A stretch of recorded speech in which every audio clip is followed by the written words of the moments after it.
We're going to be discussing about you and how to attract your ideal customer. Your ideal customer attraction. How do you attract the people you want? How do you attract the customer that you want? I want you to remember that customer is king and selling is what makes you.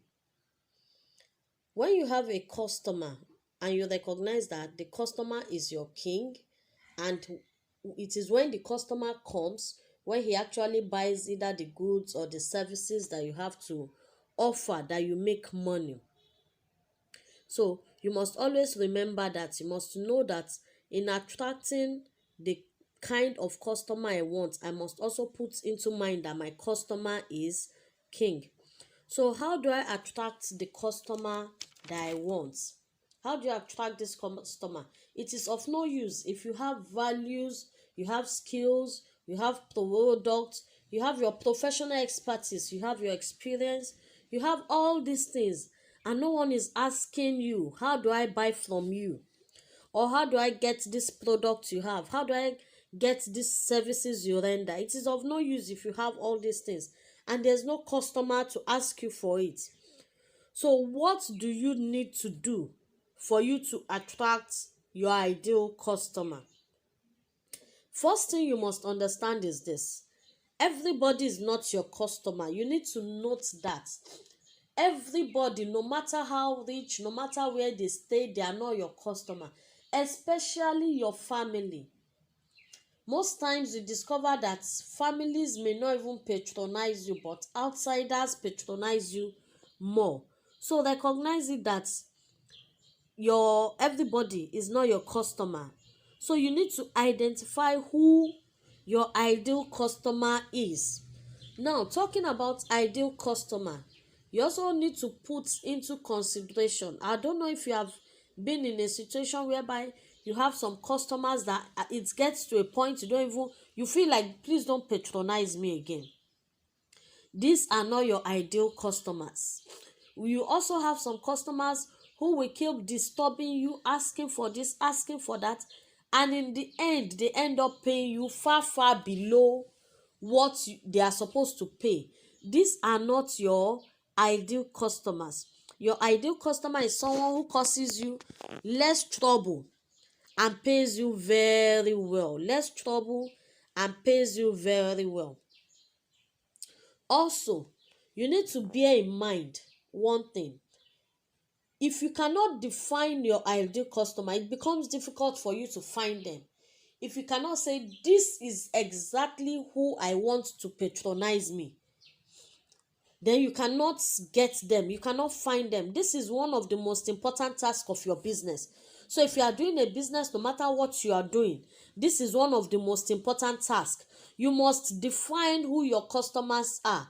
I'm sure you don't want a customer who is always troubling you, or a customer who keeps calling and calling, and at the end they are not even buying, or they are paying you less. So you must identify who they are, and that is why I said this is the most important task.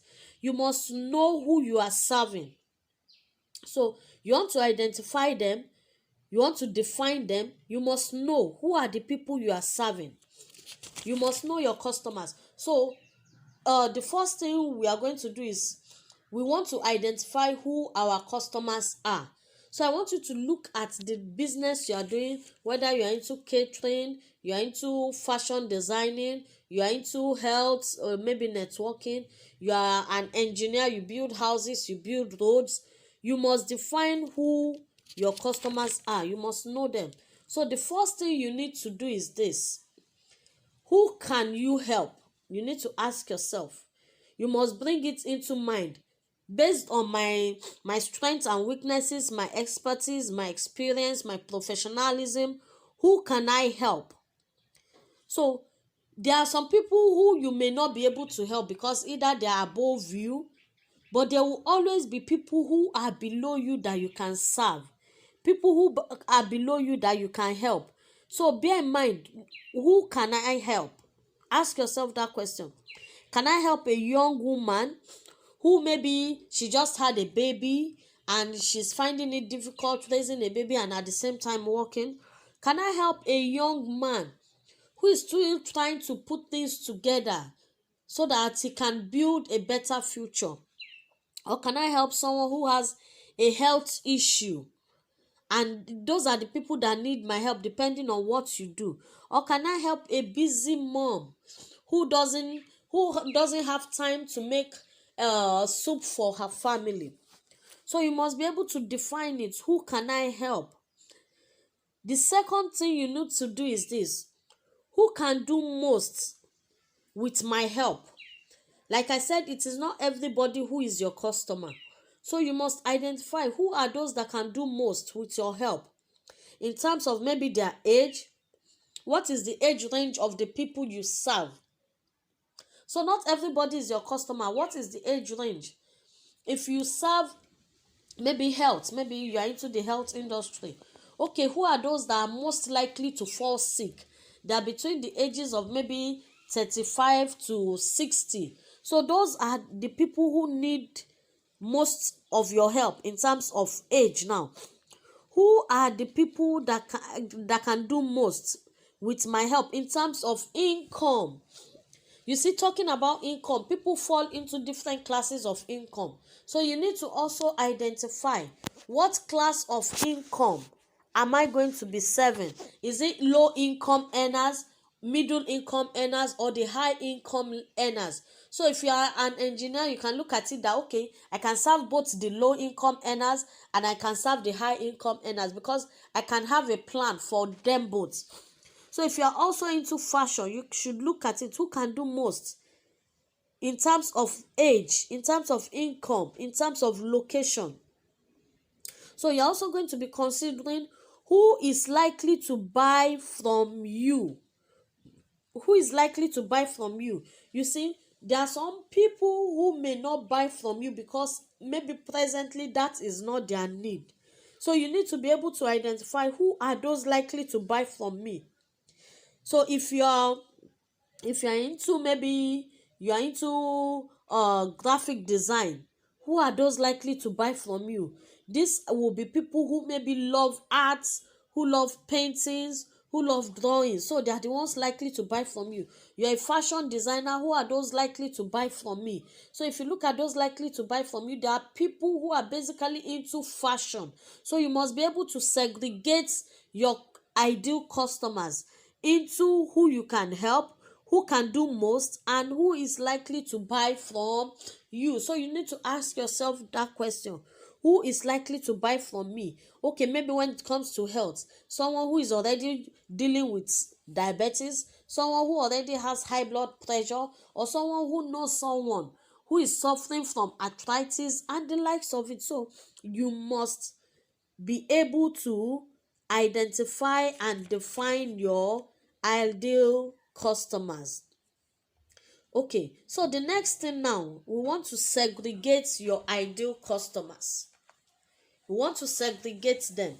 Segregating in terms of age, in terms of their physical attributes, their age. What are the age ranges of your customers, your ideal customers? What are their gender? Do you serve basically a male dominated uh gender or a female dominated gender? Now, what do I mean by this? If you look at someone who is into building of houses, most times the gender you serve, your ideal customer is not a female.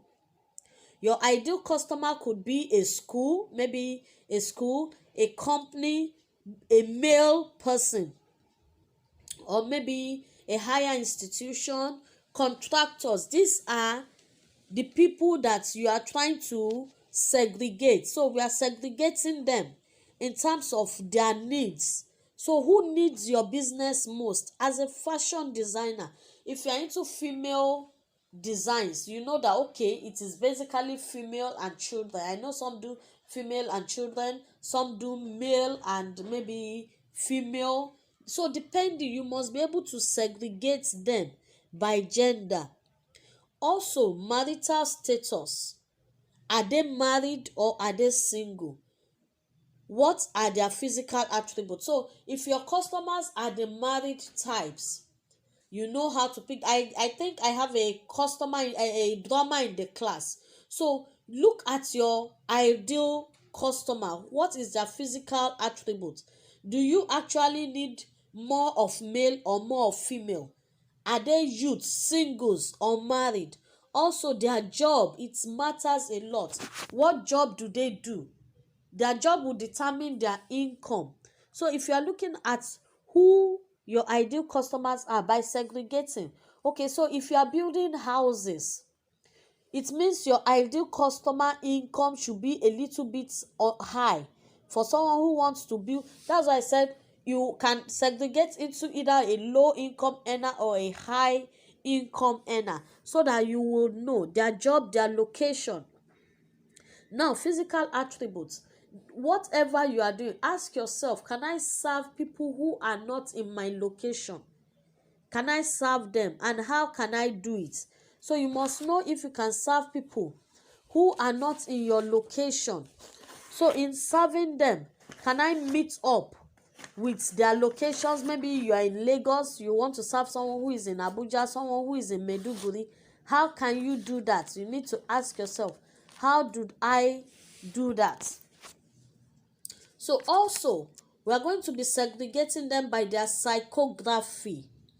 What do we mean by psychography? Psychologically, you must be able to evaluate your ideal customers. Psychologically, you must be able to evaluate them. Now, in evaluating them psychologically, you must be able to ask yourself, what is the pain point of my customers? You will put yourself in the position of your customers. You will put yourself in their place. What is their pain point? Are there people who are sick and they just want healing? What is their pain point? Are there people who are always buying? You must know the buying pattern of your ideal customer. If your ideal customer is someone who is always buying, this will help you to pick how they do it. So understand their pain point. What is their pain point? What is their buying pattern? What is important to them? You must know what is important to them and why they are actually buying from you.